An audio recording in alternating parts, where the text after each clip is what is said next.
सार्वजनिक बांधकाम मंत्री एकनाथ शिंदे यांच्या बॉडीगार्डनं घोटी टोल नाक्यावर धुडगूस घालून संदीप धोंडगे या कर्मचाऱ्याला जखमी केलं। नाशिकहून ठाण्याच्या दिशेने जात असताना टोल नाक्यावर व्हीआयपी ट्रीटमेंट मिळाली नसल्यानं शिंदे यांच्या ताफ्यातील कर्मचाऱ्याचा संताप झाला।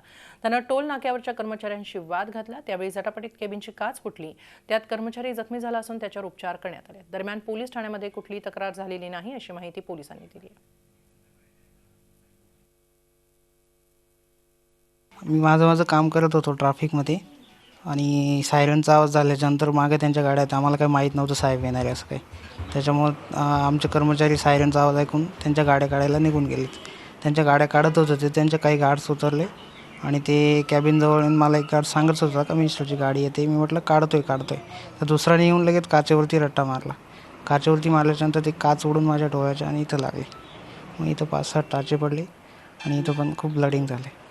तुमचं बोलणं काय झालं त्या लोकांशी? बोलणंच नाही झालं, बोलणं केलंच नाही ना त्यांनी डायरेक्ट अटॅकाच्यावरती मारलं। त्याच्यामुळे बोलायचा काही संबंधच नाही आला ना। काच पॅक असल्यावरती बोलायचा संबंध आहे। त्यांनी तिकडून आले डायरेक्ट मारलं, तर बोललंच नाही काही। ह्या रोडवर राजकीय नेत्यांचा तुम्हाला किंवा कार्यकर्त्यांचा नेहमीच प्रॉब्लेम येतो हा तर नेहमीच प्रॉब्लेम असतो।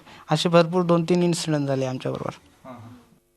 कर्मचाऱ्यांनी मला सांगितल्याप्रमाणे त्या ठिकाणी त्याचं लक्ष वेधून घेण्यासाठी काचेवर थाप मारली आणि त्यामुळेच ती काच फुटली। काच फुटल्यामुळे ती काच उडून त्याला दुखापत झालेली आहे। त्याला कुठल्याही परिस्थितीमध्ये मारहाण करण्याच्या उद्देशाने जाणीवपूर्वक अशा प्रकारचं कृत्य केलेलं नाही असं कर्मचाऱ्यांनी सांगितलं। परंतु याची खातरजमा करण्यासाठी मी स्वतः टोल कंपनीच्या लोकांशी बोललो आणि त्यांनाही वस्तुस्थिती त्यांच्याकडून जाणून घेतली। त्यांनी या माहितीला दुजोरा दिलेला आहे आणि यामध्ये जाणीवपूर्वक त्याला मारहाण करणं, त्याला लाथाबुक्यांनी मारहाण करणं, त्याला दुखापत करणं, त्याला जखमी करणं असा कुठलाही उद्देश या ठिकाणी जर आढळून आला तर निश्चितपणे कुणालाही पाठीशी घातलं जाणार नाही।